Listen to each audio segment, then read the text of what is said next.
এসে গেছি আবার একটা নতুন লাঞ্চের থালি নিয়ে। আজ শুক্রবার, তাই আজকে লাঞ্চের থালিতে আছে ভাত, ওর সাথে মুসুরির ডাল, একটু পেঁয়াজ, লঙ্কা,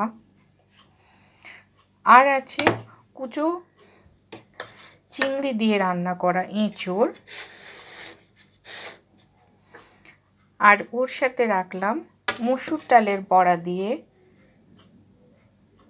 করা টক চচ্চড়ি, মূলো, কুমড়ো, বেগুন দিয়ে রান্না করা, আর তার সাথে রাখলাম ভোলা মাছের কারি।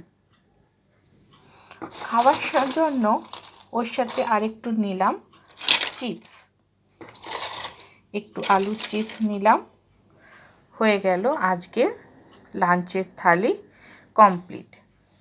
কেমন লাগলো অবশ্যই জানাবেন, কমেন্ট করবেন। ধন্যবাদ।